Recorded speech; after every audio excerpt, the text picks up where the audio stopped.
Welcome. Happy Thursday. Thank you so much to everybody for joining us today. We have a fabulous webinar lined up for you today. I'm so excited to get started. As always, we're just going to take the next 3 minutes to let everybody settle in. Go ahead and let us know in the chat where you are joining us from today. Welcome, Cuba, Colombia. Welcome. Thank you so much. Jacksonville, Florida. Desiree, welcome. Thank you for being here. Boston, welcome everybody. Bahamas, Victoria, Canada. We're in Toronto, Ontario over here, so Canada as well. Welcome everybody. For those of you who are just joining us, maybe it is your first time on a Helps webinar. My name is Maddie, and I will be your host of today's webinar, where we are talking about purpose-driven leadership, the key to a clear vision and increased profit at your center. I am so excited. We have such a fabulous guest. I cannot wait to welcome them on. Hi, welcome from Vancouver. I've always wanted to go to Vancouver. Happy Thursday, everyone. Uzia from Toronto, welcome. We, again, are in Toronto as well. I'm in the Leslieville area of Toronto, so maybe we're not too far.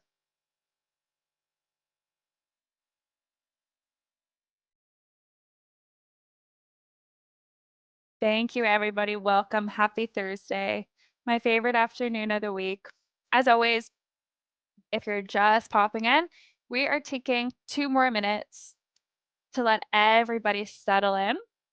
Grab some water, coffee, tea, listen to some music together, welcome us all in, and then we will get started.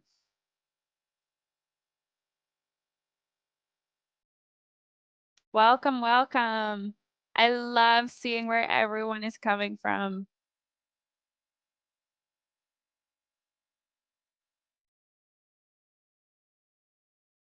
Welcome, everybody. Happy Thursday. Thank you so much for joining us. We will get started in just under 1 minute. Priscilla, I'm glad you're liking the music. I love this song as well.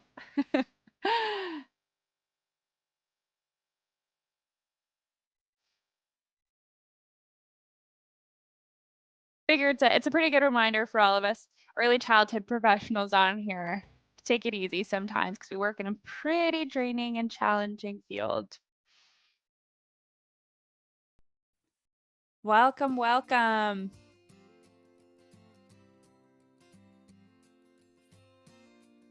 Okay, it is 2 o'clock and I do not want to waste any of our hour together. So I'm going to go ahead and pause our music there. Again, welcome everybody to our webinar today on purpose-driven leadership, the key to a clear vision and increased profit at your center. My name is Maddie, and I will be your host of today's webinar. Thank you so much to everybody for taking time out of their busy schedules to sit here, to be with us, and to learn on this Thursday afternoon. Before we get started, a quick reminder for every single person in our live webinar today, you have all automatically been entered for a chance to win our weekly giveaway. And this week we have a very special giveaway.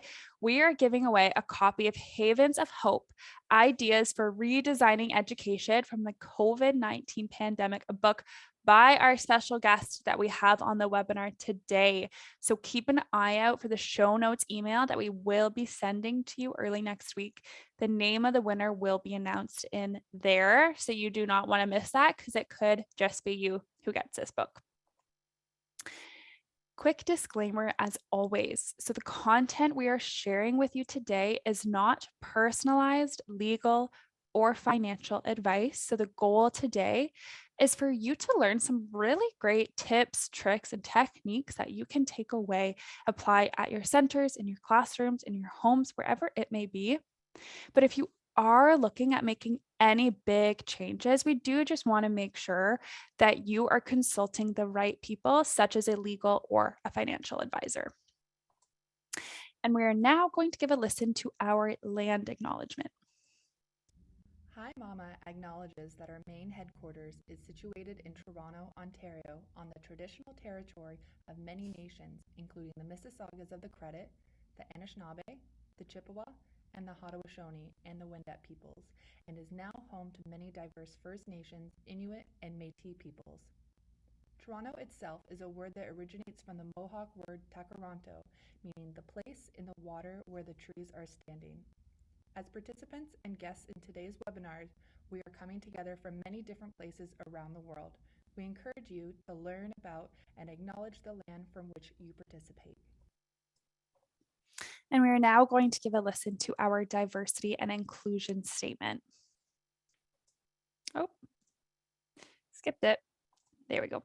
Hi Mama is committed to fostering an inclusive and welcoming environment for our employees, customers, and community. Hi Mama welcomes and celebrates individuals of all backgrounds, orientations, and identities. Our Diversity, Inclusion, and Belonging Committee aims to ensure we provide a safe environment for everyone to thrive while bringing their authentic selves to work. Our mission is to promote an inclusive workspace for all employees through education, discussion, and celebration of our differences. Embracing these differences while coming together with a common purpose is what makes our team extra special. And a few housekeeping pieces before we get started. As always, this session is being recorded.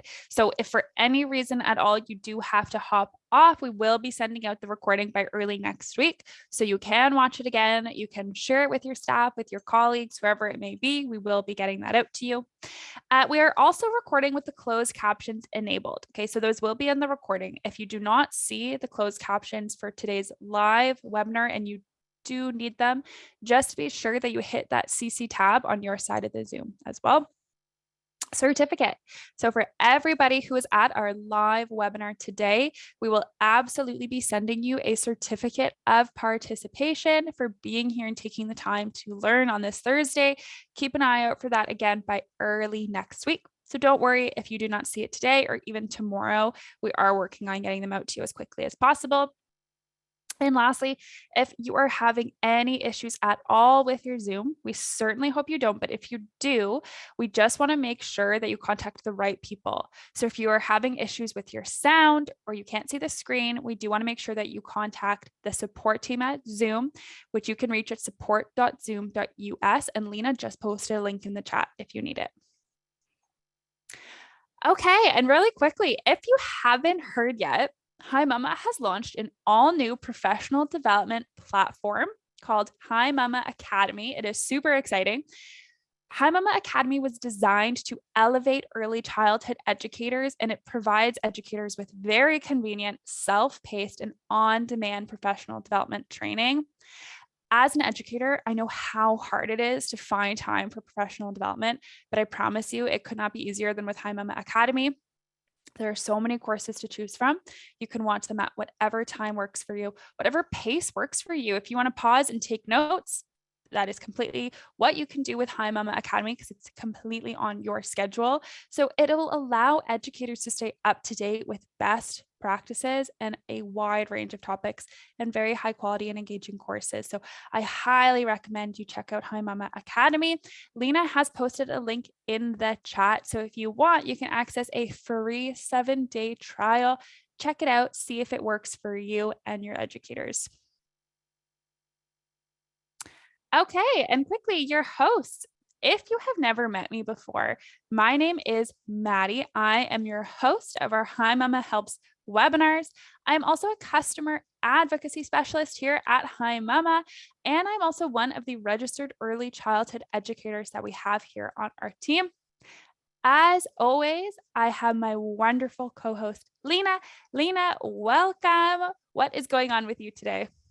Hi, everyone. My name is Lena. For those of you who don't know me, I'm the marketing coordinator at Hi Mama. I'll be in the chat if you need any help answering any questions and just helping you all out in the chat. Thanks so much, Lena. As Lena said, we do have a Q&A function. So if you do have any questions that come up during the webinar, please, please, please use that because we will be doing a live Q&A at the end of the webinar.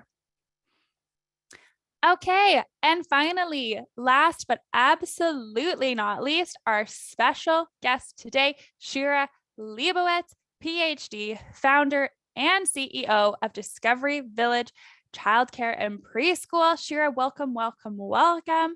Please feel free to turn your camera and your mic on now.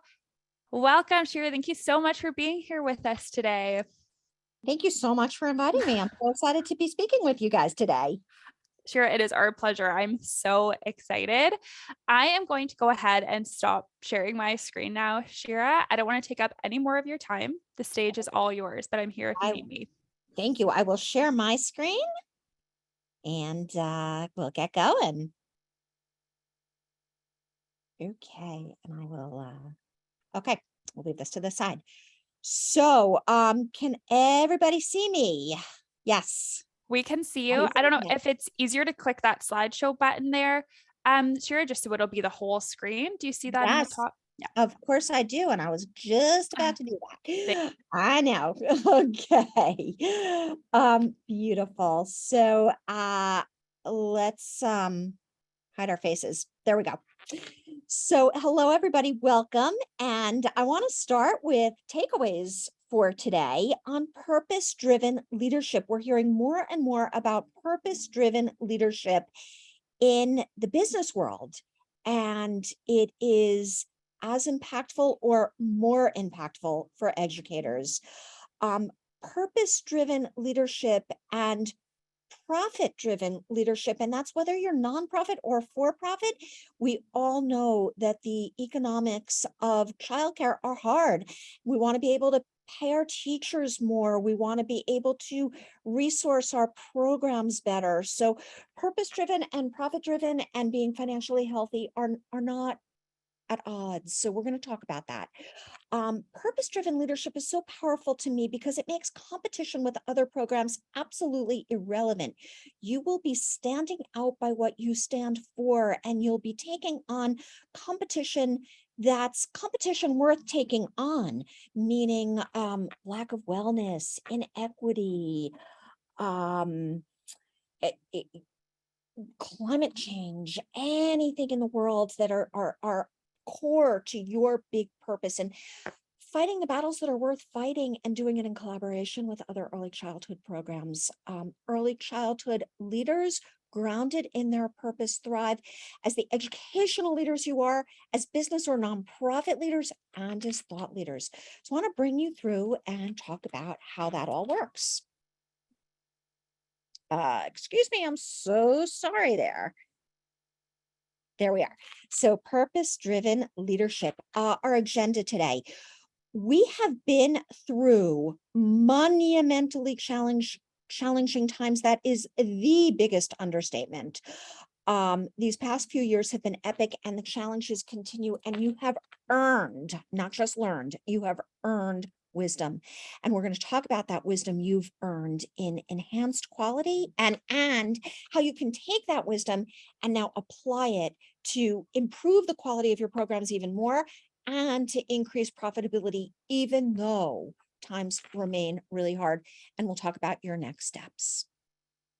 So what you have earned these past few epic years, and I want to begin with a quote from one of my favorite educators, John Dewey. We do not learn from experience. We learn from reflecting on experience. We didn't choose the experience of the last few years. We didn't choose to be at the forefront of world events in the way that early childhood has been.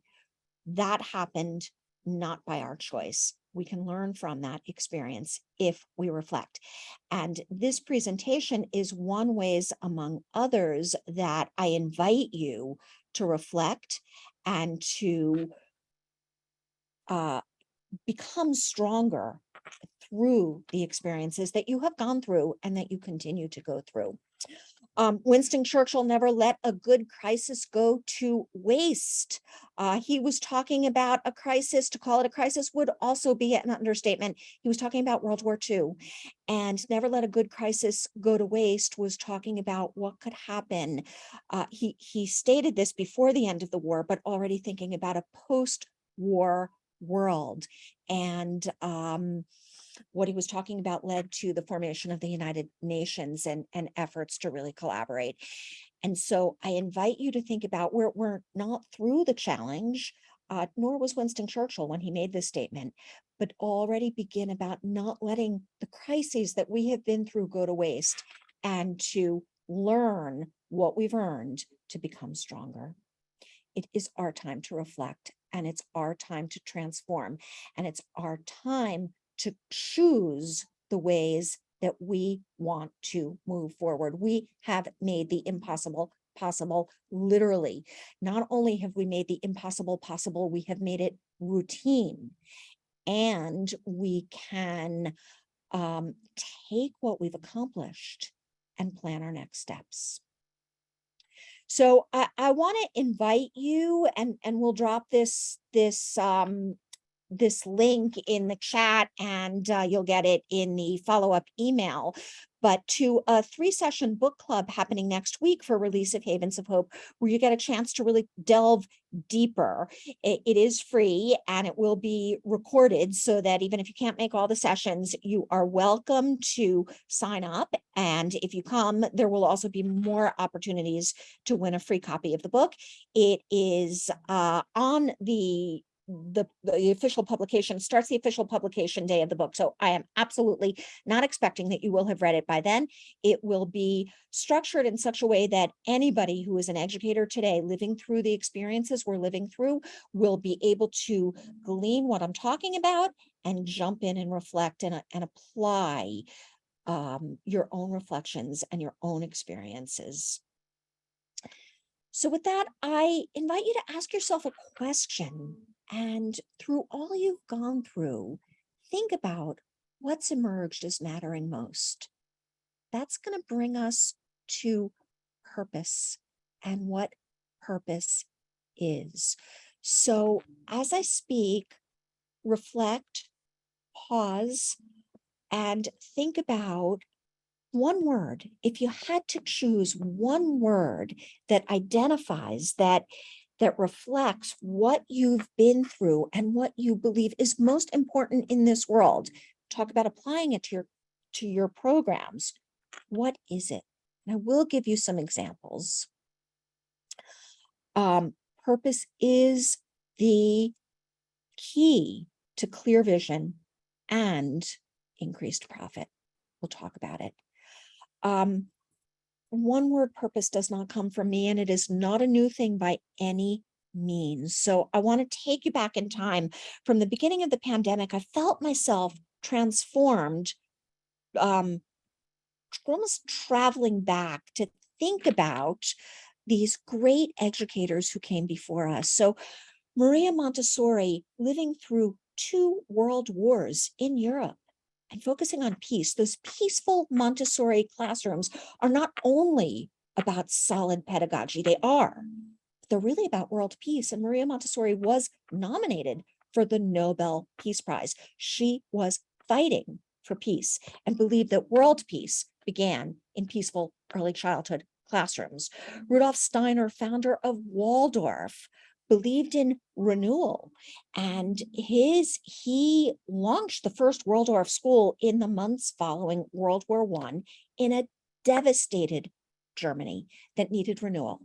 And he saw that economics and politics were by no means enough and would lead us down dangerous paths, which we saw in the following decades in Germany and in Europe, and we see it today.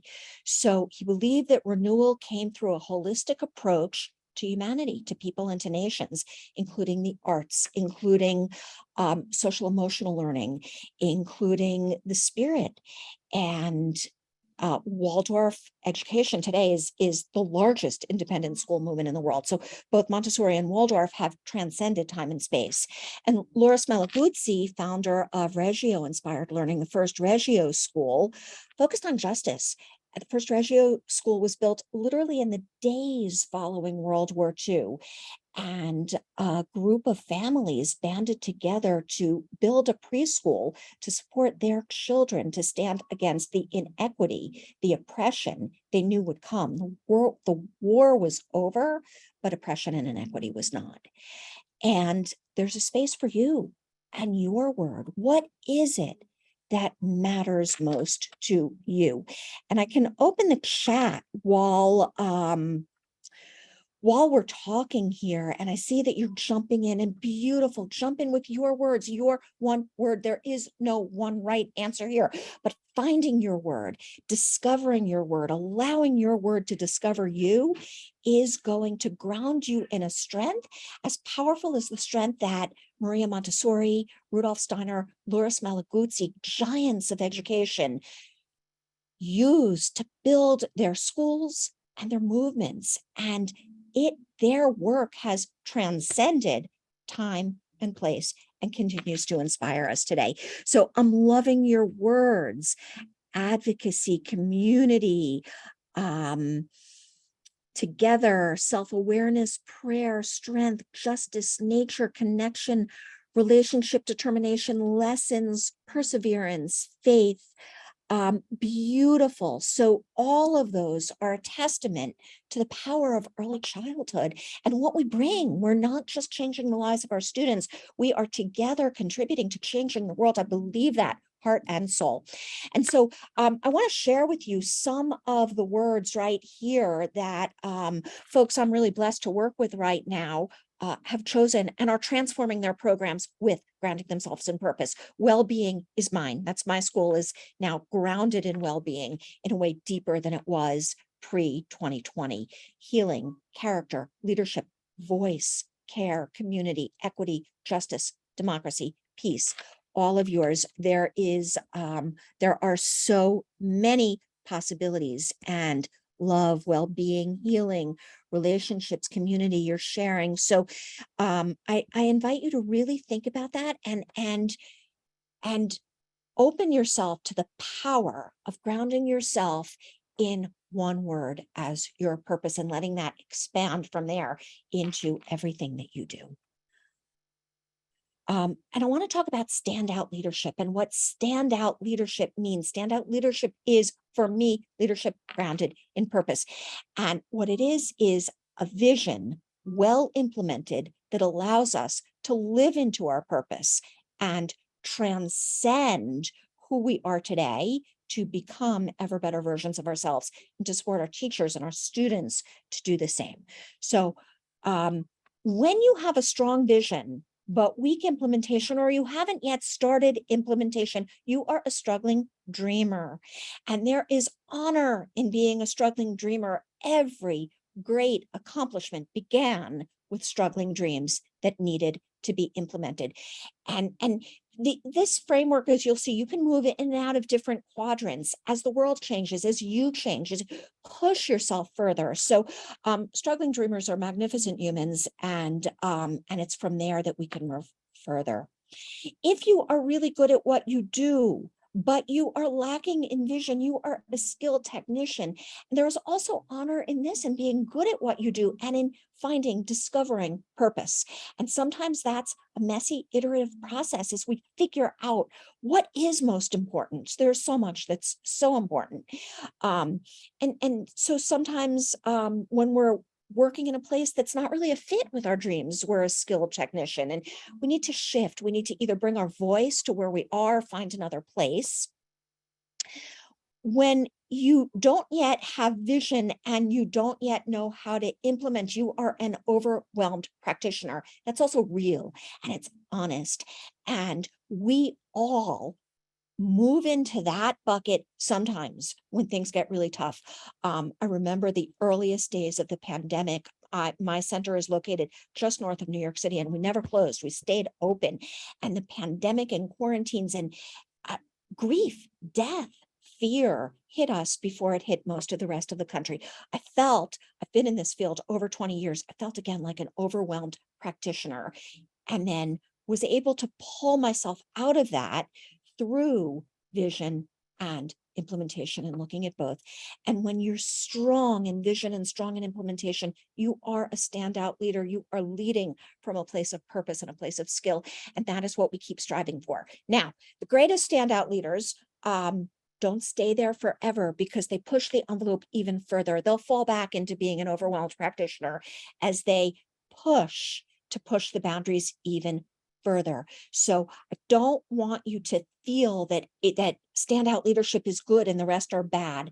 This is a process that leaders, that educators go through.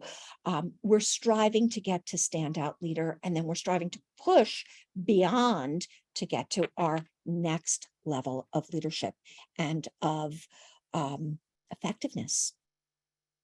So I ask you a question. Are you ready to stand out by what you stand for as a purpose-driven, profitable early childhood program? I'll open the chat for a second. Who is ready to stand out by what you stand for? Ready? We have knowledge, overcoming, respect, love, positivity, resilience, lots of purpose here. So I am betting that you guys are ready.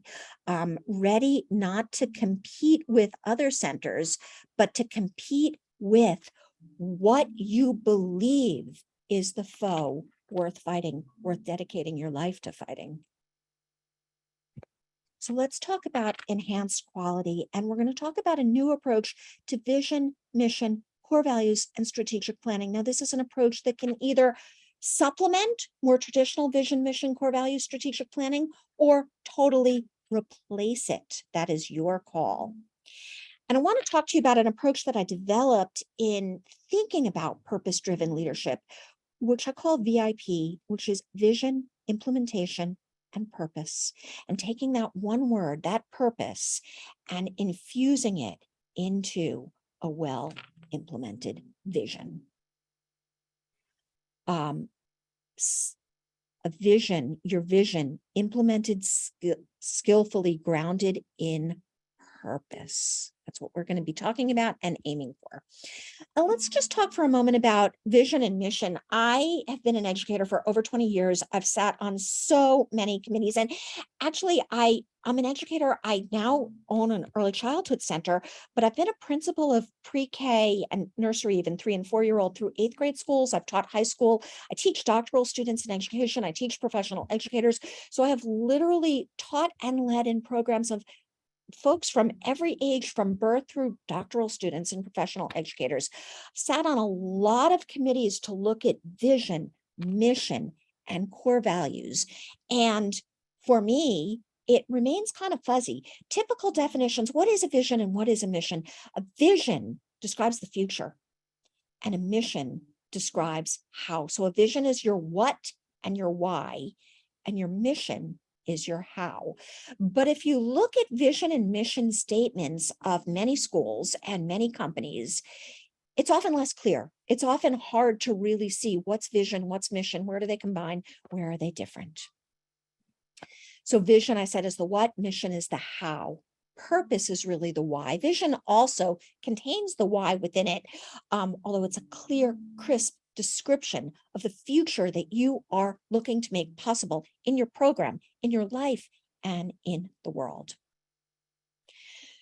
So I've started looking at vision in a different way than I had in the past, than more traditional vision statements, to do a visualization process, which I invite you to try.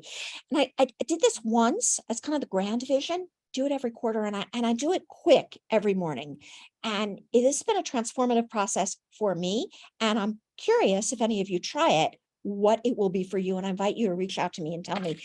But I ask myself 6 questions. How do you feel? Or rather, how do I feel? How do I want to feel? How do I want to spend my time? What do I want my impact to be? What do I want the state of finances and resources to be? How do I want to face adversity? And how do I want to take care of myself?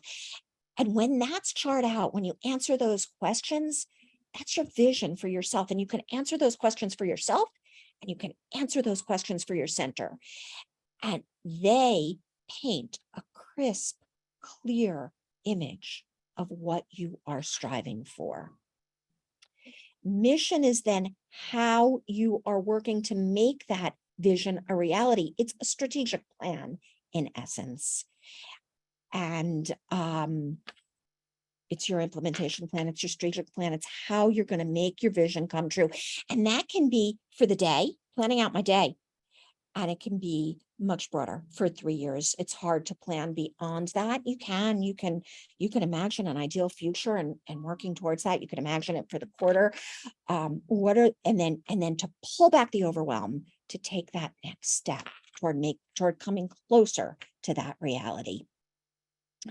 So when you think about implementation, I like to think about this in terms of buckets of areas. I think about program, I think about finance, I think about marketing, I think about operations, I think about team and HR and professional development and training and hiring, and I think about culture and culture ultimately being the culmination of all of this and creating a healthy, vibrant culture for staff and for students and for families. You may agree these buckets may feel right to you, they may make sense to you, or you may have different buckets or additional buckets, and that's all cool. When you plan implementation, you think about your implementation planning, your strategic planning, think about what your buckets are. I invite you to think about what your buckets are. And to shift further, your purpose is ultimately your core value. When you come up with that one word is your one at most core value. But it's not your only, I wrote core value, it's not your only value, I should say. You're going to need the work that we do. Life demands more values. Like when you're cooking a great meal, you need different spices, you need different ingredients, and the star of the meal may be one particular food, but that one food will not be enough to sustain you, not in the nutrition and not in the zest. And it's similar with values. You are going to need to discover different values. And so if I go back to the chat and you look at your the values, the purpose that people are writing in here, and I see so many of you ready to stand out. So awesome. We are warriors for a better future, and we are doing that through caring for children in meaningful, powerful ways. So if you look here at all of these words that your colleagues are coming, some of them, although they may not be your word, they may well resonate for you, and you may need them at times.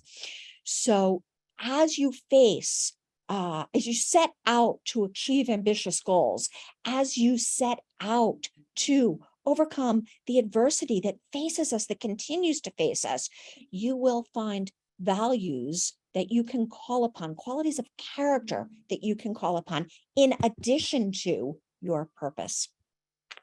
And so I will give you an example of, for me, through the pandemic, remaining open, 3 values emerged as core. Well-being emerged as my purpose. That became as what was most significant: physical well-being, emotional well-being, financial well-being, social well-being, spiritual well-being, and well-being for the planet. Well-being emerged as what mattered. And to create that environment of well-being where that was what was driving me, 3 values emerged as core. And I wonder what emerged as core for you. These were not things that had ever emerged as core for me in the past. The first was calm. It was chaotic outside, and I wanted to feel a calm spa. I don't know if you can hear the background music now. I'm at the center. There's calm spa music going on as kids are napping. There is this feeling of calm.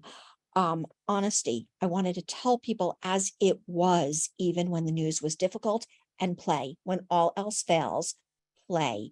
And I wanted, when people entered my center, kids and families and teachers, to feel that the chaos and the fear of the outside world was left behind.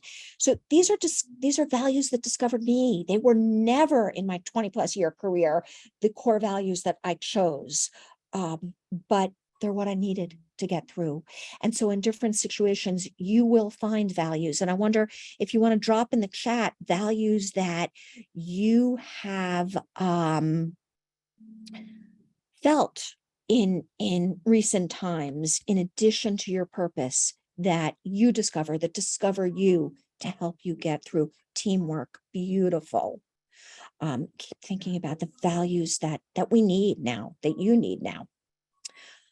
I'm going to shift into profitability and purpose applied to profitability. And by profitability, I am talking about both for-profit and nonprofit. And I love these: authenticity, courage, love, and patience, honesty, transparency, collaboration. These are beautiful quality. These are beautiful. Educators are not primarily motivated by profit, typically. And sometimes we're afraid of talking about profit, and we're afraid of talking about the money. We need profit, whether we're nonprofit or for-profit. We need to raise the salaries of our teachers. We need to raise salaries of directors. Owners need to be making an income as well and not be losing money. There is no shame in looking to be profitable and to be looking to be financially sound, so that we can pay our people well and that we can resource our programs well. So let's talk about beliefs about profit and our money mindsets and what we think about money. We're educators. We want to talk about our impact. To make a greater impact, we do need to bring in income. It's really important and something that we need to talk about and not shy away from. So increasing profit is multi-pronged. It's looking at finance, it's looking at budget, it's looking at marketing and bringing in more enrollment. Lots of places are now over-enrolled but don't have enough teachers. That is my case. So marketing for teachers. It's about our program and having the highest quality program possible. And it's about our smooth operations and operations purpose being lived in how we do things day by day, not only our curriculum. So your purpose, when you think about your purpose, you think about infusing your purpose into how you do all of these things in all of these areas, not only what your curriculum is, what your educational approach is. Let's talk about the difficulty of finance in this field. Childcare is expensive. For most families, the cost of childcare is their second highest expense, second only to mortgage or rent. Families with median earnings are spending about 1/5 of their income to cover childcare. And our tuitions are going up, and that's hard for families. And we need our tuitions to go up because we need to pay our people. And we need to cover expenses, which are rising. We are in a time of inflation. Everything, all of the costs are going up. And still, you can be profitable, whether you're a for-profit or a nonprofit. U.S. childcare annual revenue in 2020 was $18 billion. By 2027, it's expected to be $73.8 billion. This is an industry where there is a lot of money flowing. That does not mean that our margins are not razor thin. They are. That does not mean that it is not challenging. It is, but we can find the way to profitability, to being financially solid.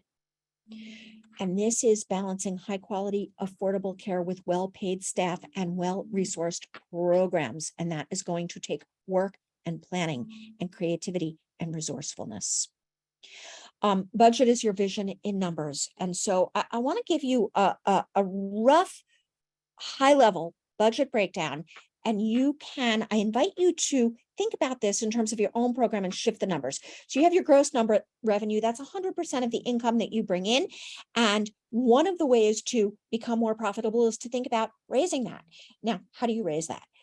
Increasing tuition, having additional programs, fundraising, grants, being resourceful in how you can bring in that income. And then how do you spend that income? So these are my numbers, what I try to aim for when I'm being healthy. You can tweak them however you need to, whatever makes sense for you. Personnel about 55%, rent 15%, other expenses 15%, net profit about 15%.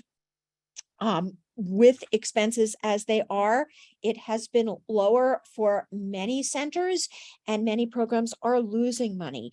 But if you look at this, and if you are a nonprofit, that net profit can go into endowment, it can go into scholarship. So having this sense of what is healthy finances for you is important, whether you're a for-profit, whether you're a nonprofit, even if you're a public program.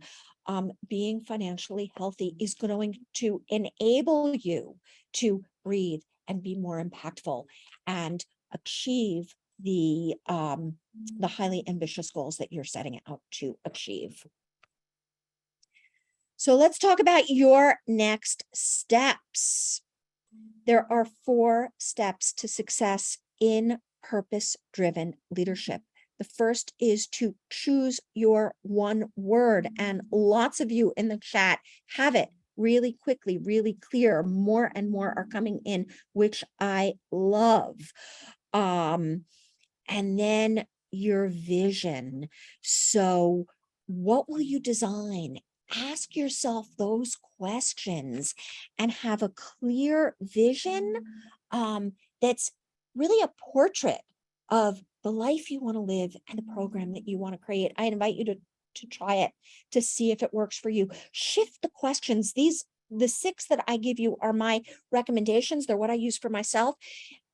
Shift them as works for you so that you get to that portrait of what you want for your life and what you want for your program as well as you can. Implementation, then taking those buckets and mapping out what you need to do to get to your vision and choosing the next step for the day, for the month, for the quarter, so that you beat overwhelm, that you don't feel burnt out, that you don't feel stressed, that you have joy and flow in this work. You deserve that. And your teachers deserve that. And your students deserve that. So when you have your purpose really, really clear, you can infuse that in your decisions, small and large. And a really powerful purpose, which all of these that you are putting into the chat are powerful purposes. They resonate with others beyond yourself. That is how Montessori programs, the first Montessori school, 1907 in Italy, all over the world. Today, years later, generations later, and across continents, Waldorf, Reggio, these programs have lasted both because of the quality of their pedagogy and because of the power of their purpose. And you can as well. And when we do that together and join together and don't compete with each other, but compete against the opposites of your purpose. So when we compete against inequity, when we compete against lack of honesty, being closed, when we compete against poverty, when we compete against poor quality, when we compete against competition, when we compete against rigidity, when we compete against hate, we are so much more powerful together. And so I want to end and then open up for questions with the takeaways I started with. And I hope that at the end of the presentation, they resonate more with you than they did at the beginning.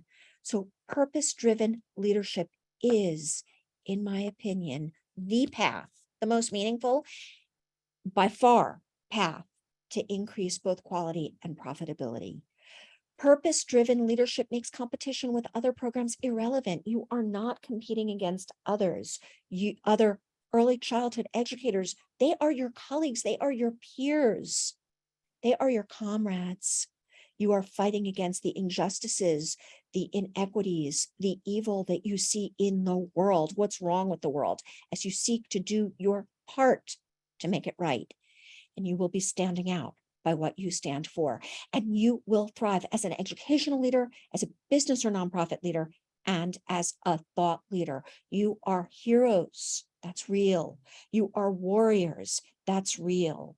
Step into that and be strong and be bold and create the future that our children deserve.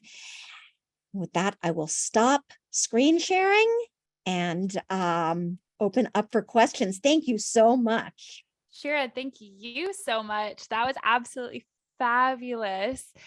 We did have some good questions come through that, Shira, I'm really excited to chat with you about. But before we do that, I am going to launch a quick poll to our audience so you can take the next minute here, Shira, and have a sip of water, catch your breath, because that was a lot of information you just shared with us. So everyone on here, as always, I'm going to go ahead and launch our questions of the day. We have a few questions for everyone on here, as we do every week. Those should be popping up on your screen in the next couple of seconds, and you can take your time filling out that poll for us because I will leave it up. Okay, perfect. I am just pulling up some of the questions that came through from our audience here, and then we'll dive in. Okay, Shira, are you ready? Yes. Ready. Okay, perfect. So a couple questions that came in, and I actually had this exact same question, so I'm excited. And I am going to blend some of these questions together because they're fairly similar. Just one was from a director and one was from a teacher. So how can we encourage our colleagues and staff at the center to get on board with our center-wide purpose if everyone is bringing in their own different core values into the mix? Space, give people space. So when I rolled out well-being being our core, I didn't do it in a big announcement. I just started using the word all the time. Your well-being matters. The kids' well-being matters. The word just started appearing everywhere. And so by the time I said to people, our core purpose is well-being, they looked at me like, well, obviously, of course it is. Right? It was months of like using the word over and over and over again. It's something large enough that people can connect to in their own way. So I'm not dictating how you have to promote well-being. I am stating that the well-being of our children and your well-being have to matter. They have to be a core. If that's not right for you, this isn't the right center for you. But honestly, who could argue that their well-being is not important, right? Yeah. When it's a value that resonates deep enough, it's how can you help people to incorporate that? It also doesn't negate if other people have other purposes. So my purpose as a school can be well-being, but if a particular teacher's purpose is community or teamwork or peace or equity, they can still, those values can coexist, as I've needed to call on more values than just that one purpose. Having the purpose helps you to nurture a healthy culture. And a word on culture now, for me, culture is like tending to your body or tending to a garden. You can water your garden. You may have watered your garden or 2 weeks ago, but if you haven't watered your garden in the past 2 weeks, you don't have a garden. This is the consistency matters. You as a human may have eaten healthy food 2 weeks ago. You may have drunk appropriate amounts of water 2 weeks ago, but if you don't continue to give yourself nutrition, you're going to be sick. So culture is consistent, and what you're doing is nurturing culture grounded in purpose by taking that word and thinking about how you support people through the hard times, through the good times, grounded in that purpose and making space for them to bring their own as well. Right. So Sure, it's kind of like you have your big overarching purpose that your center's operating under, but then if each educator is coming in with their own different core values that makes them unique and beautiful in their own way, those little pieces are what create our culture. And by letting each educator kind of bring in those unique core values, that's probably what helps your center stand out by standing for you because you're so unique that way. Am I kind of following what you're saying? Absolutely. Absolutely. Awesome. I love that. I really love that. And a follow-up question that came in from the audience is, how do you ensure that your teachers are living out your vision and mission in the classroom on a daily basis? Is there a way that you make sure well-being is being brought into conversations with children and how they care for children? It's the non-negotiable. So I'll say to teachers all the time, we're a play and project-based program. I do have strong perspectives on what pedagogy looks like, but I'm really patient on that. So when we have had teachers come in from more academic programs than I am, we're play and project-based, we are very patient as they learn our approach. What we're not patient on is speaking in a way that doesn't support the well-being of kids, or treating kids in a way that's harsh, or treating each other in a way that's harsh. So that is consistently stated over and over and over again. And we're humans, we're messy, we're imperfect, we get upset, we get angry. We say things we wish we didn't say, we say things that we don't realize somebody upset somebody else. So it does take constant tending to. It's a combination of setting expectations, but expectations that are reasonable and that Yeah. makes sense to people, right? So if I say I care about well-being, it's really hard to say back to me, I don't care about well-being, right? How Yeah. can you say that? So it's supporting them to get there. Yeah, that makes a lot of sense. And I guess at the same time, as I think through, as you were just explaining that to me, if there's an educator who is not agreeing with well-being as the purpose of the center, and is not agreeing with well-being being kind of the focus of how they care for and educate the children, what I'm getting is they just maybe are not in the right field, because that should be a core value for almost every single educator who's working with young children. Yeah. I mean, you can't. So it's so obvious to early childhood educators who are passionate about serving kids and serving people and working with heart. You Yeah. can't treat people in a way that harms their well-being. You can't do it intentionally. We all do it by mistake sometimes, right? We all hurt people by accident. And then we Mhm. address it and apologize and right the wrongs that we do, adults as well as kids.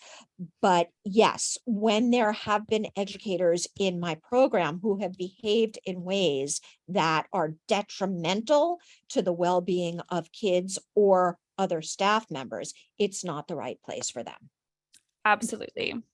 Probably no early childhood center is. It's just not so Yeah. out there or unique. Yeah, absolutely. I have two more questions for you. One of them, so as you were asking us all to kind of think about what is our one word purpose. So the first word that came into my head was relationships. I didn't guide myself into thinking that. It is just the first thing that came into my head. Now, is that how you typically recommend finding your purpose? Just the first thing that comes to you? Or do you have some guiding questions to help directors and educators find what really should be their focus purpose?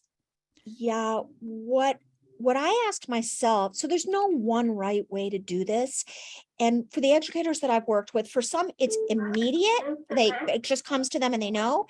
And for some it takes some more time. So for me, it actually took some more time. My center it's playing, sorry, I'm at the That's center. okay. It's play and project based. So we started out when I founded the center, and this is still true of us. Name is Discovery Village. We talked about the care of a village, the creativity of an art studio, and the discovery of a science lab, heavy on art and science, creativity and discovery. All of that is important. And yet during the pandemic, it didn't feel like enough, right? There was something under that. There was something more foundational that stood on.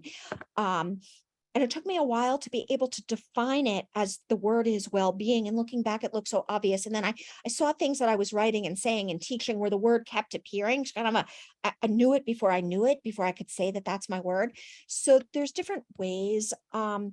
I asked myself a question. If I could be part of solving one problem in the world, what would that be? Um, and initially what came to me was climate change. And then pushing further, it was about wellness for, so I had said well-being for people on the planet, mental health, lack of ease, right? All of those pieces. But as you think about what is it, if you could be known, if your legacy was making an impact in one area, focused on one problem, what would that be? And that will guide you towards your word. Right. Absolutely. And sure, my last question then for you. So since I think you said it was about 2 years ago that you decided to really hone in on well-being being the purpose of your center, what changes have you noticed in how your center operates on a day-to-day since you've started to focus on purpose-driven leadership? There's more a sense of flow. Hmm. There's less stress. There's not less adversity, right? We've been going through the same adversity of everybody else, but we've found a way to trust ourselves, to face it with calm, and to believe that we can find our way to our own well-being, even when the situation is hard. And that's become the key of how do we show kids that they can find their way to be okay, even when things aren't okay, right? Or so it's facing sadness, it's facing anger, it's facing grief, as well as being happy. So there's this sense of calm and flow. And when a problem, small or large, is thrown at us, there's a very quick kind of taking a breath and pausing, and this very intentional, we can figure this out and we can be okay because we've faced hard things before, and we are people who can face hard things and experience well-being through it. So things don't have to be rosy and perfect and wonderful for us to be okay, for us to find the way to be okay. And that's the culture and the environment. So it's more this environment of lower stress and lower levels of panic and upset and figuring things out. Right. So when things are going wrong, it sounds like, or, when things are feeling like they're going wrong and chaotic, that really just grounds you all and unifies you back into this one purpose. And then once you've kind of grounded yourself again and taken those deep breaths, you can move forward with problem solving. Exactly. So a concrete example, there's one day, one of my infant teachers was having a hard time with a baby who was struggling adjusting, and a bunch of things going on that day in the center, and a hard time with a parent and the stuff that happens. And I walked in the end of the day to see how she was, right? So it's well-being checks, right? It's being attuned to who's having a hard day, needs us just to check in with them. And she looked at me and she said, "Oh, I'm okay. We've been through pandemic. We can handle this." So, that's the attitude and the feel that we want of, we can handle this and we can be okay, even when it's hard. Absolutely. Thanks so much for sharing that, Shira. That's a beautiful story. Well, Shira, thank you so much. I honestly can't thank you enough for that insightful information you shared with us today. That was so fabulous. We really appreciate you taking the time out of your really busy day at your center to be here with us. So Shira, big thank you. And we certainly hope to see you again. Thank you so much. It was a pleasure speaking with you guys. Everybody take care and be well. Thanks so much, Shira. You too. Take care. Bye-bye. Before we wrap up, everybody, quick reminder, we will be sending out the show notes email and the recording by early next week. So keep an eye out for that.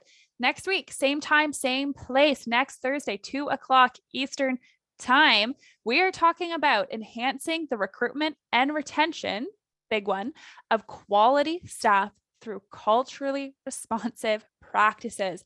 Big title, big impact. This is a very important webinar, so we certainly hope to see you all there. Reminder, the giveaway will be in that show notes email. Someone on here, one of you, is 100% the winner of Shira's new book, so you do not want to miss that email. It could just be you.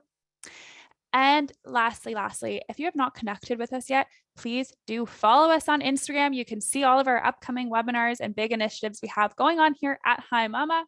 And if you're not a part of our a circle time group on Facebook where there are so many educators in there sharing ideas, tips, tricks, strategies, engaging in networking and conversations. It's a fabulous community of educators. So please do pop into our circle time group. Lena has posted a link in the chat there. Otherwise, thank you so much to all of you for taking time out of your Thursday to be here with us again. We certainly hope to see all of you again next Thursday. Thank you so much, everybody, and take care. Bye-bye.